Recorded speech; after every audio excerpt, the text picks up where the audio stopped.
season 1 had just aired, and my dad called me. He goes, Olamide, because that's my full name. This is great. Can't wait for you to go to law school. Yeah. I said, explain that to me. And now yes. here's the thing, though. I need to be very clear. That's not him saying that, like, you know, acting's whatever, go to law school instead. What he's saying is, while you are doing this show, that is an incredible television show, you should also just pick up a law degree while you're at it. Yes. And I'm like, Dad, how much time do you think both of those things take? He's like, you can do it. What's up, everybody? Welcome to another episode of the Check-In with Black Menswear. I'm your host, the fortunate person that gets to bring these great guests on this show. My name is NeAndre Broussard, and we are here in season 6, where we're talking with our guest, who we coined as being built different. All right. I like so that. This week we have my man. You know, they just wrapped one of my favorite shows on television, Bel-Air. My guy Olly Sholotan. Welcome to the Check-In, my brother. Yo, thank you for having me. Yes, is sir. fly. I like this a lot. Nah, thank you, man. I built it myself. No, I'm just first thing, man, we always open up every episode with the same question because it helps me really get into the mind of who my guest is. Oh, God, I'm So what is one quote, one statement, one scripture, verse, something that you heard that really resonated with you and it kind of like defines who you are today? I mean, look, I can't say this defines who I am today, but it is something that I read in a script actually the other day, and it really stuck with me because I think it speaks to where I am in life right now. It is that life can only be understood backwards, but it must be lived forwards. And it's a Kierkegaard quote. And I don't know, like I think I'm at a point in my life right now where I'm trying as hard as I can to just be in this moment. Yeah.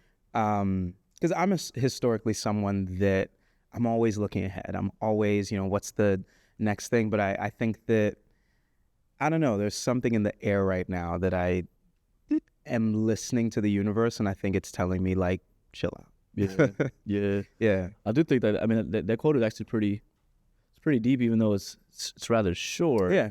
Because you only understand what hindsight's 2020. Hindsight's you only 2020. understand it once you go through it. And like you said, now we gotta like live in these moments. When you live in the moment, you can experience it. But a lot of times we just always so focused on where we going, and we don't really actually get to live. Like, I know when we started working on Bel-Air, this was like our second day. Will Smith, he had sat us down and he was like, y'all are about to embark on the craziest journey of your lives, right? Take it a day at a time and hold on to each other. And I think at the time we were like, what do you mean? Take it a day at a time. This is so cool. You know what I'm saying? Like, our lives are changed forever. And he was like, this is going to feel like it goes by like that. And y'all aren't going to realize it. And here we are. You know, the finale just aired. And I remember me, Jabari, and Jordan. Jabari plays Will on the show. Jordan plays Jazz. We all sat in Jordan's living room watching this show. And we're realizing that, man, the time just flew by. Yeah. Right. All those moments that we thought, you know, maybe this will last forever. Yeah. You know, since we're looking at it and understanding it backwards, we can now go, oh man, that was a moment in time. That was a moment in time. That was another moment in time. But, you know, I don't know. So I'm tender at the moment. Yeah, man. Well, I want to ask you, like, so thinking about that day 2. Yeah. Then you fast forward to 4 years later, 4 seasons later. How has you know, as Olly, not as Carlton, but as Olly, how have you grown and matured, and what have you learned over this time frame that you're excited about the next phase of your journey in your career? You know, I've learned patience. Like I've always said I wasn't blessed with patience.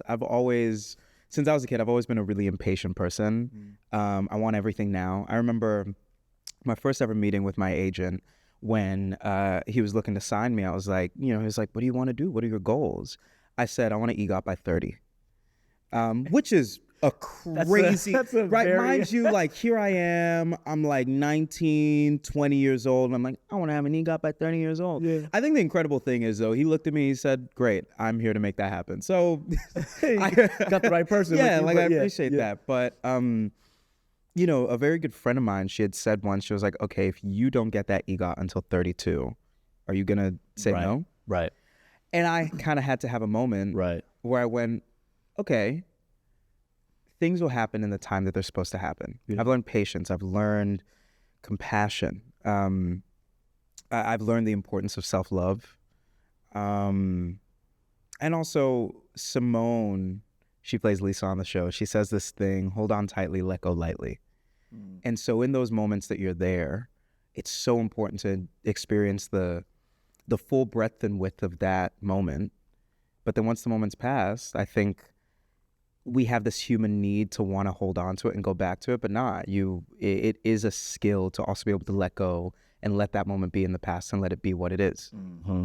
And then you use it as a development. You use it as a building block to take you to that next moment, right? Versus just, a lot of times people kind of run in circles with themselves because they're trying to go back to a moment that they had versus, that moment was there. Yeah. You enjoyed it. Yeah. But now you got to move on and find more moments. Yeah, for sure. Yeah. Now, one thing that I really like about this show, so first of all, I love the different point of view that you guys did with Bel-Air, right? So of course, I'm an 80s baby. Yeah. So the Fresh Prince of Bel-Air, top 3 shows for me, as just because it was that great, and it gave you this fresh perspective of what life could be like as a young black man who got into a situation where, like, hey, let's go to Beverly Hills, you know what I'm saying? Like, but then, like, what you guys did, you still had the comedic, but it became more of a real life, like, drama. Like, we dealing with some stuff as black people. And I really loved that aspect of the show. I mean, especially your character, bro. Carlton tackled some depression, drug abuse, terrible friends. but that's something that, truth be told, like, a lot of us go through these different stages and things. Like, for you to play Carlton on this show, like, what does that mean to you as an actor? Man, this is crazy. You've caught me at such a specific and tender time in my life. I think it's actually been, yes, it's been impactful to me as an actor and professionally, right? Yeah. It's the job of a lifetime to take perhaps one of the most, if not the most iconic character from any television show, sitcom of all time, and to reimagine it and to have it be successful. But I think even just as a person, the show has made me a better friend. It has made me a better son. It has made me a better older brother, right? It has changed my life, and it's allowed me to change my family's lives. I have 2 Nigerian parents, and first of all, no one is more proud than a Nigerian parent. I can tell you this right now. Yeah. And just hearing the way they speak, right? When they talk about, hey, Olly, today I was at the grocery store, and obviously the new trailer for Bel-Air dropped, so I had to show the cashier. And I was like, that's my son. Yeah. And you know what I mean? Like, to hear my mom and to hear my dad say, yeah, my friends called me to tell me about how good you did on this week's episode, on this interview. Wow. It is something that I don't think words can really describe. And I don't know if I will ever be able to fully describe what that feeling is. So I guess it just feels larger than words in a lot of ways. That's a beautiful thing because, I know it's funny, like, I have a lot of Nigerian friends and Nigerian parents are, they are proud parents, but they are, you need to do this, you need to do this, and you need to do this. And the fact that your parents are like, I saw this and I shared this, like, that's a beautiful thing. Well, here's the thing. I need to be clear. They still think I need to be doing, like, I remember the season 1 had just aired, and my dad called me. He goes, Olamide, because that's my full name. This is great. Can't wait for you to go to law school. Yeah. I said, explain that to me. And now here's the thing, though. I need to be very clear. That's not him saying that, like, acting's whatever, go to law school instead. What he's saying is, while you are doing this show that is an incredible television show, you should also just pick up a law degree while you're at it. Yes. And I'm like, Dad, how much time do you think both of those things take. He's like, you can do it. You know what I'm saying? That's how much they believe in our ability to do whatever it is. He's like, you can do both. You got it. That's Crazy. That's spot on though. That's thank you, because I was like, I know there's got to be something in there. No, 100%. Like, you know, yeah. Now, when you think about like the journey, what was it like? One, to I'm thinking about a regular job, apply for the role, but audition. Thank you. What was it like to audition, and then what was it like to earn the role?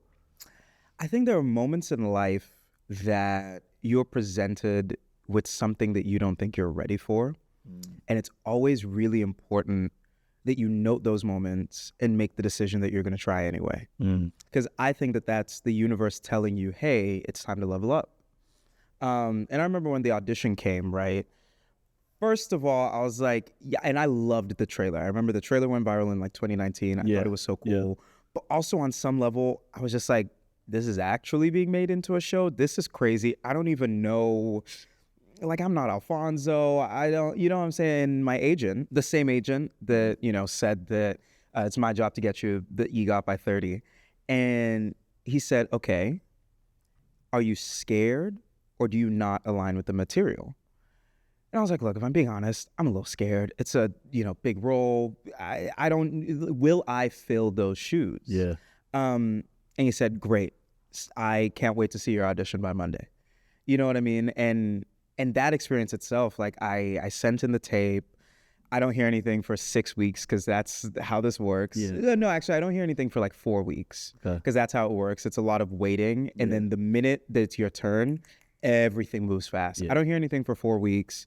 And then I get a call that they want me to do the callback. I spend the next 2 weeks on Zoom doing callbacks, chemistry reads, this, that, and the third. I book it 2 weeks later.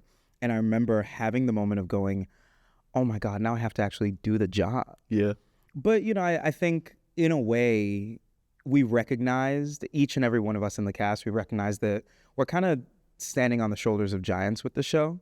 And so either you rise to the occasion or you crumble under the pressure. And I think we all kind of had to have a come to Jesus moment and go, you know what?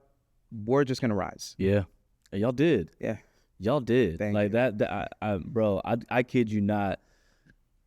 The way that you guys embodied the roles, but you were just super authentic with the roles.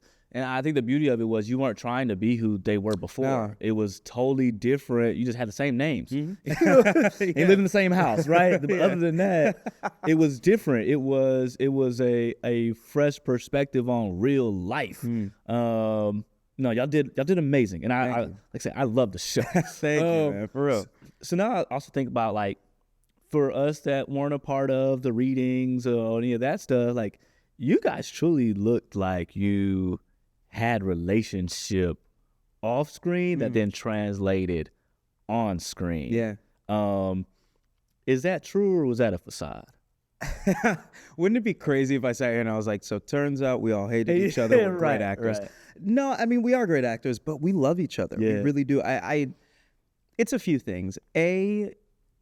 You know, the producers just assembled a cast of people that are all good people. Yeah, they did. We are just good people who we understand that what we're doing is bigger than us. Yeah. And I think in order to do something like this well, you have to remove ego. And also it's a very unique experience to go from chasing your dream to living your dream.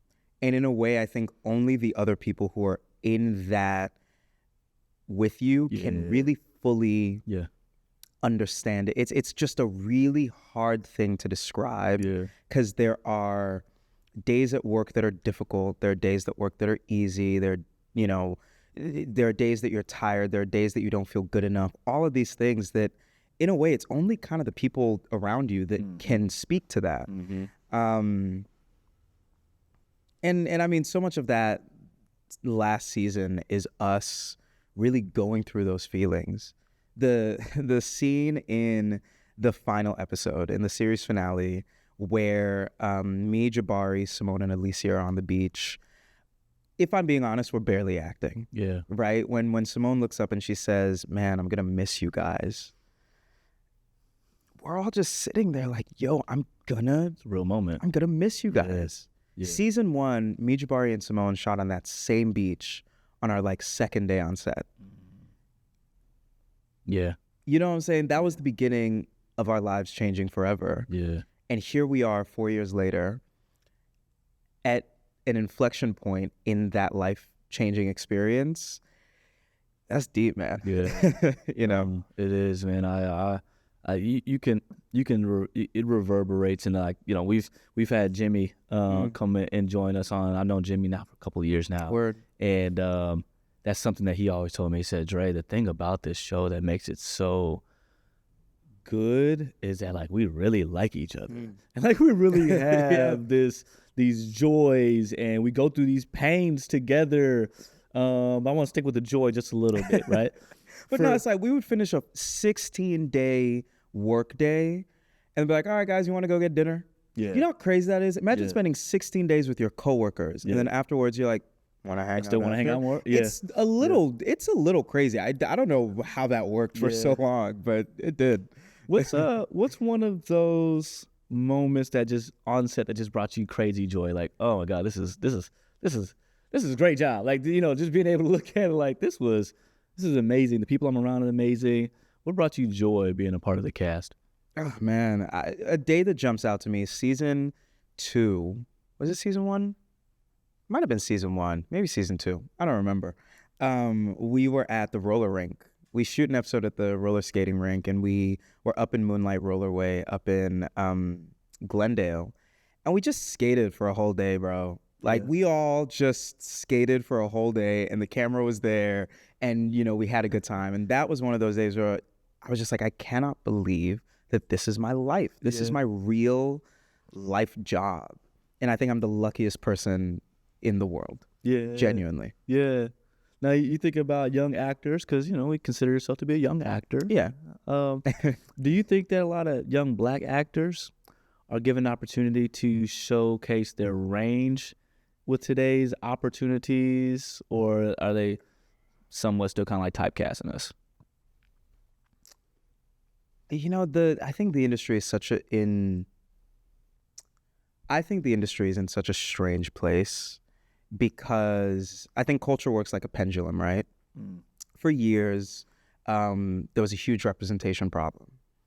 And then during peak television is what we call it in the industry, during the era of peak TV, you know, when Netflix was greenlighting 17 shows a day, HBO was doing this show, like everyone, it became cool to have a diverse cast, right? Diversity was cool because all these companies had extra money, and for them it felt like charity work to give Black and brown people jobs.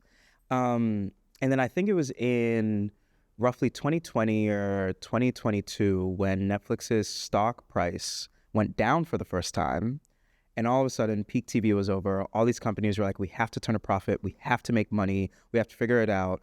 And so they started canceling shows and not greenlighting movies.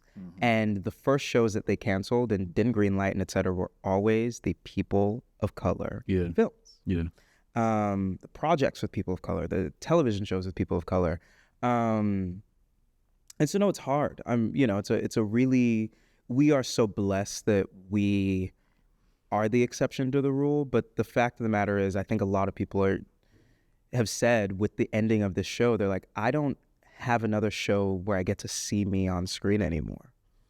Right? I don't have many shows that I can watch and see myself represented. And so it is harder. It is harder right now. My goal is to fix it. But it is unequivocally harder. Yeah. Yeah. With the understanding that, like, what brings you happiness right now? Knowing that's obviously that's a tough cloud to sit under. But what brings you happiness? Peace, man. Yeah. I think I find a lot of joy in productivity. And so I always say my goal isn't to be the best, but it's to just show up every day.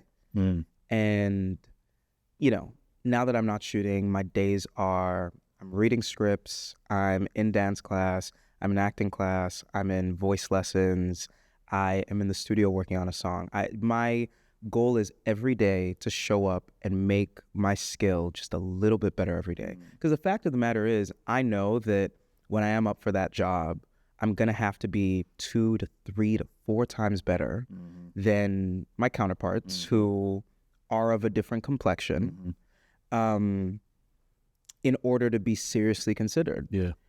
And, you know, it's not fair, it's not right, but it's what we're in. It's the situation that we're in. And yeah, I think productivity and sort of self-improvement is my current medicine for that. Yeah. But I'll let you know if that changes. Okay. I'll follow along and make sure I say, oh, yep, there you go. Flip the switch on that. Yep. Now, you mentioned a little bit of music, right? What's coming out for you from a music scene? I mean, I just put out a song. I just put out a song called Hot Shot, which I kind of wrote as we were wrapping up the season because I was just like, man, I feel crazy right now. I feel on top of the world. I kind of feel like a hot shot. I think I'm cool. This is crazy. Yeah. Life is great. And yeah, I'm in the studio every day. I'm always working. I'm always working on new music. I'm always meeting with new producers. I have a lot of music coming out in 2026. Okay. No like official release dates yet because I'm also a little bit of a perfectionist. So I want to make sure everything's good before I put it out. Yeah. But yeah, like I said, I experience a lot of joy in the creative process. I think something else that's changed with me as I've gotten older is becoming less result oriented. I love the process. I've fallen in love with the process. I love watching myself evolve as an artist, as a creative, as a producer, as an instrumentalist. I've really found a lot of happiness in that. When you think about the show and, you know, you talked about the closing scene, kind of like one of those surreal moments.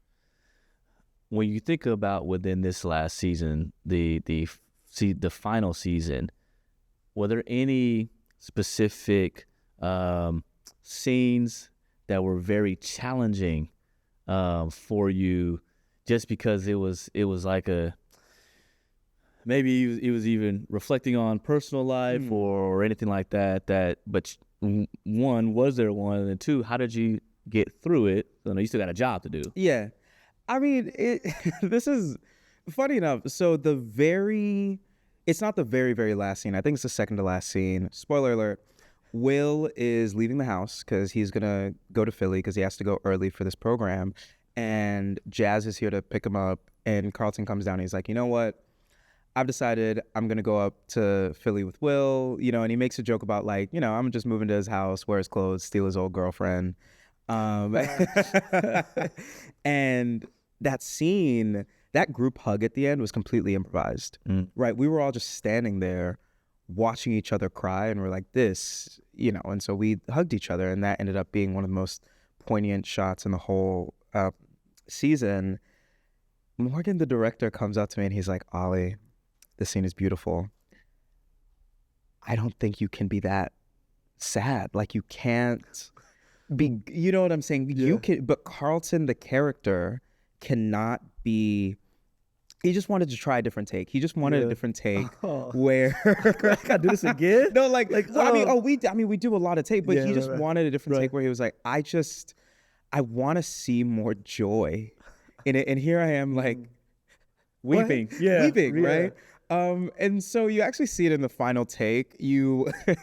There's one shot and it's where Jabari and I like hold each other and you see my eyes are red and I'm smiling, but like smiling through the pain. I think in a way that ends up making the scene way better, right? Because you see a character that's trying not to cry, which Olly was there, the actor trying not to cry. But that was particularly challenging because I do hear and I agree with what Morgan's saying. The goal isn't for this to be morose. And I think the impactfulness of that scene comes from we're all trying to be strong for each other. Yeah. Yeah, but I think I'm actually very proud to say that as an actor compared to season 1, I have a lot less challenging days on set, right? I don't feel as overwhelmed by the lights and the this and the time and the whatever. And it's a muscle that I've really honed in of, okay, We have 10 minutes to shoot this very important scene. Let's go. Let's do it. Yeah. Yeah. Yeah. When you look at your circle now, like the people, your peers, excuse me, the proper word. When you look at your peers and you look at, you mentioned like everyone, like we're now reading scripts and we're perfecting our craft and honing our craft. Now then you look at like industry mentors. Have you had any industry mentors that have really kind of poured into you along this journey, that giving you maybe a piece of advice here or there that you like, oh, that was really good? I mean, not to make this way too much about the show, Cassandra Freeman, she plays Aunt Viv on the show, and she has become one of my best friends and sort of closest confidants. She's always there for advice. Whenever I'm going through anything, whether it's personal life, whether it's work related, I'll be like, Cassie, I don't know what I'm doing. She's like, Olly, everything's gonna be all right. Yeah. So she has been just a really, really incredible person in my life. Yeah. Now, do you guys? I mean, obviously you keep in touch then off screen, right? I know she had a project that she recently did, and it's funny. I think we were talking off screen about just the way you guys support each other. Yeah. That's family, you know what I mean? That family, and I'm hoping you all get to keep up with each other, you know, as things we're progress. stuck together. We just are. Well, then let me ask you this. So you and Jabari, Yeah. what was one of your favorite scenes together? Because there's this dynamic of Will and Carlton that was obviously passed down through the show lineage, but between the two of you, like say it was different. And it's funny, like you hear Will talk about Alfonso, kind of like the same way that I've heard you two kind of talk about each other. What was one of those moments for you guys on screen where it was just like, that's my guy right Can there? I give you I'll give you two. I'll give you one off screen and one on screen. We had just got cast in the show. He is over at the Universal Sheraton, right? Because he doesn't live in Los Angeles. He was in Philly at the time. They cast him in Philly, flew him out to LA. He's here at a hotel, doesn't know where anything is. And, you know, we link up, and I just kind of find out that, okay, he's in town. He doesn't really know the city. And so I'm like, you know what? I'll come pick you up at like 11 a.m. And, you know, I'll show you LA. I'll show you the spots to, you know, here's where you can live, whatever. And in my mind, we were going to kick it for like an hour, 2 hours. Yeah. Bro, I pick him up from the Universal Sheraton at like 10, 11 a.m. and we drive around and hang out all day. Yeah. Until 11 p.m. Yeah. Right? We just drive around LA for the day. And I show him, you know, this is La Brea, bro. Like, this is Mid-City. Like, this is Inglewood. Santa Monica's over here. A lot of gas. A lot of gas. A lot of gas. Yeah. And I'll just never forget, we ended that night at the Shake Shack in West Hollywood. And we're sitting there, and we're just like, man, this might be the rest of our lives. Yeah. And that day was just, I don't know, I will never forget that day. Yeah. And then a week later, we're on set, and we're shooting one of Will and Carlton's first scenes. It's a scene where Will comes up the stairs, enters Carlton's room, enters his closet, and sees him doing a line of coke. Yeah. And they have this argument, blah, blah, blah. And what's so cool to me is that even though in that scene, these two characters are at odds, the scene's a oneer. Meaning that there's not a cut in that scene. If you see the way that it's shot, if you go back and watch that scene right now, you'll notice the camera never cuts, right? So the camera follows Jabari up, you know, comes to me, turns around, and that whole like 3 to 5 minute sequence is just one long continuous take. And in order to do that, you have to do that scene so many times. It's choreography, right? Like as the camera, you know, comes off of me, there's a PA handing me a t-shirt and prepping something so that, like, you know, I have my arm in it, so when the camera comes back to me, I'm slipping in, and I, you know, all of this. And just the way we were able to, even though our characters are at odds in this scene, the way on like day 3, 4 of us working together, we're just in this choreographed piece and we're helping each other, right? There's a part where it's like, oh, wait, yo, Jabari, like, can you say that line slower just to give me more time to, you know what I'm saying? There's scenes where, like, as the camera's leaving me, I'm like sliding him something, you know, under the frame, and just the fact that we were able to be so locked in immediately, so soon. Yeah. I remember after that day, we were like, man, this is going to be something The special. chemistry's good, man. Yeah. The chemistry's really good. Now, I do want to ask you a tough question. Ooh, worried. All right. Okay. Carlton dealt with a lot. Mm. He dealt with a lot. Insecurities, obviously depression, drug relationship, school, being at school, obviously, you know, one of very few black students at a school, the pressures that come with that. I remember the nigga episode. Man. Man. It's like everybody remembers. Everybody remembers. Episode. Were there any emotional layers for you Mm. that you had to like deal with through filming? So I was born in Atlanta. I lived there for a couple of months, moved to Nigeria. Lived in Nigeria until I was 10, and then moved to Houston. When I got to Houston, my first school was an international school, right? It was a British-based international school.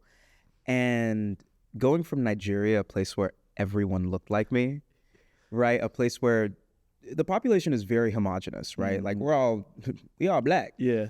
To the school where, and what's interesting is it was a very progressive environment with a very international group of people. But at the end of the day, I was just one of the only black kids there, right? Like, it just was. And that, I think, is an experience that I brought into Carlton. And it's isolating. It's isolating in ways that, whether people mean to or not, because that's the thing. I think when we have these conversations, it's very easy for it to come across as, well, those kids were mean to me. No, they were all lovely, lovely people. They were nice. But it's just like, I don't know, when I would go to the barbershop and I'd get my hair cut, I had no one to come to school to be like, bro, is my lineup crazy? You get what I'm saying? And just those little things that there's no cultural connectivity, that it doesn't matter how nice and how wonderful everyone is, it is isolating. That's true. And I think that sense of isolation definitely helped me tap into Carlton for sure. It's funny that you mentioned that, like, can't go to school and be like, yeah, I'm clean. Am I clean? Yeah, you know what I'm saying? Like, oh, bro, I just got these new shoes. Like, they're like, oh, these J's crazy. They're like, I don't. Are they Clarks? You know what I'm saying? Like, when you think about tough scenes, and I'm not an actor, okay, right? I'm not trying to get the EGOT. But when you think about tough scenes, man, how do you prepare for the weight of a scene like that, and then how do you close it out and come back to Olly? Music. Music is, I say music kind of is my guiding light in a way. So for every character that I've ever played, for every season, I make a playlist. And that playlist is a combination of just what I'm listening to at that time, but also just songs that feel like that character. So it's also been really interesting. In the last few weeks, I've been going back to my season 1, season 2, season 3 playlists, and I'm like, oh my God, that's what I was listening to at that time? It's crazy. That's dope. But, see the progression too. I can see my music taste. But, you know, that playlist kind of goes through the character's high moments, the character's low moments, when the character's in love. And that also kind of helps breadcrumb me once the scene is over, once I, you know, get there at the beginning of the day, listen through the playlist, get to that place that I need to be for the scene. I'm then able to kind of have that same playlist bring me back out, right? On the drive home, I have that roadmap to kind of get me back to where Olly is. Wow. Yeah. Wow. I mean, music is a guider of your spirit. Man, it's a powerful thing. It really helps to, like you say, bring you into moments, bring you out of moments. You want to know something crazy? Of course. This is actually what is so crazy about this finale. The first song I ever put in my Carlton Banks playlist from season 1 was a song called California by Brahana, right? I've been running, got so many stories to tell. And I put it in, I just discovered that song like a few weeks earlier, and I was like, this is beautiful. It's about driving around in California. And then in the very last scene of season 4, you know, Will Smith shows up, He's talking to Jabari. And the song that they chose was California by Brahana. Yeah. And like, I had nothing to do with that, mind you. Like that, but that's just one of those moments of the universe almost winking at me and saying, hey man, you did it. And I remember the first time I saw that scene, I cried because everyone was crying, but just the moment, the things that song specifically has gotten me through, and the amount of times I've listened to that song, the amount of times I've been on set getting ready to do a very difficult scene, that song has been what has grounded me. And then to have that song close out a chapter in my life, it's one of those things where it's like truth is stranger than fiction. If I read that in a script, I'd be like, whatever. That don't happen in real life. But music is a powerful thing. Music is powerful. You know what else is powerful? What?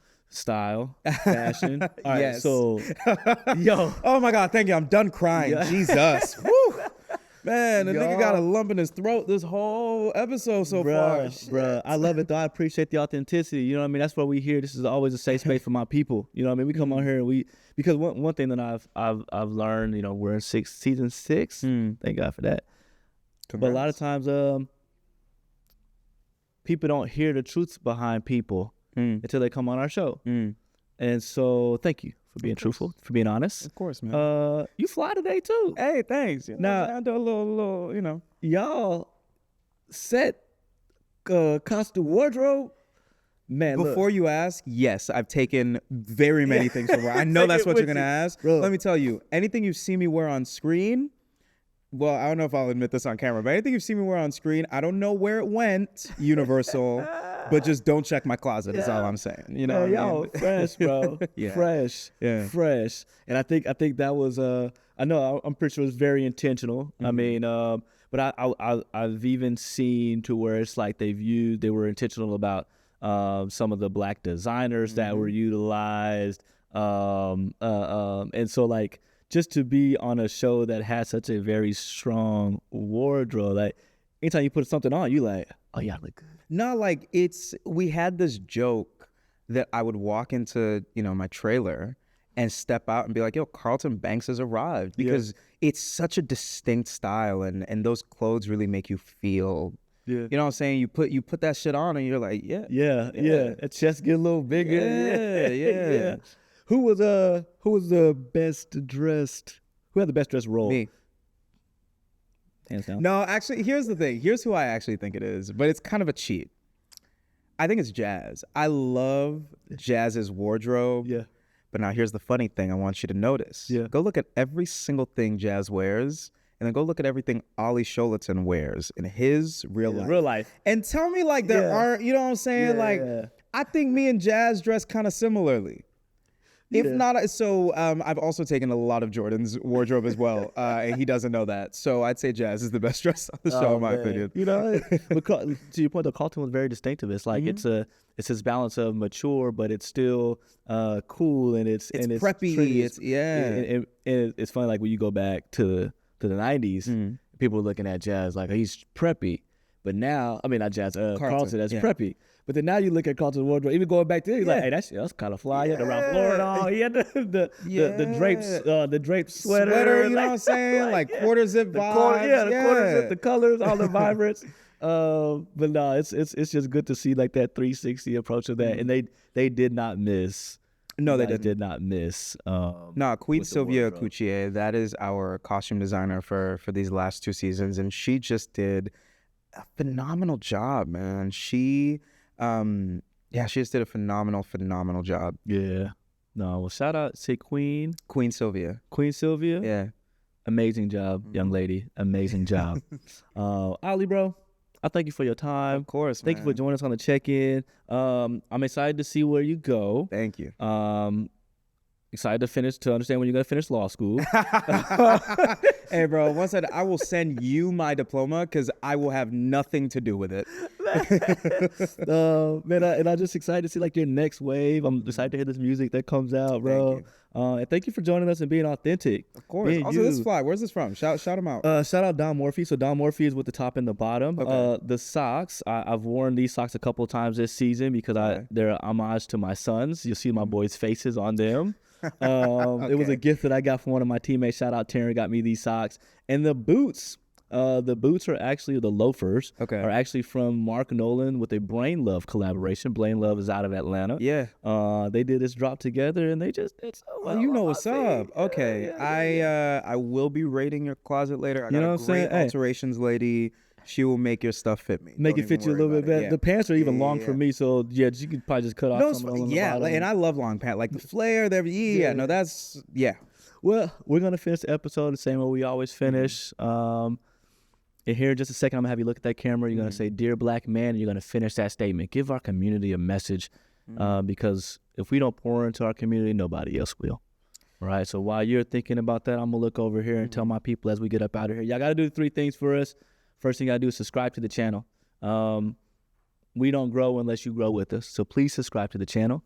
Second thing you got to do is like this video and share this video. That's the third thing because Olly's been on here sharing us about the journey, sharing us about taking risk, taking risks in the role, being authentic in who you are, and bringing your best self every single day. Really appreciate those gems that you drop with us, and somebody else needs to hear that. So don't be stingy with the episode and keep it to yourself. Share it out. All right. Now I'm gonna cue it back over to my man here. Dear Black man, Olly, take a look right in that camera. Repeat after me and finish that statement. Dear Black man. Dear Black man, be patient with yourself, love yourself, and show up every day. And like it's gonna be all right. And like that, we're gonna be all right. Thank you, sir. Thank Mad you. love. Appreciate you joining us. We out, y'all.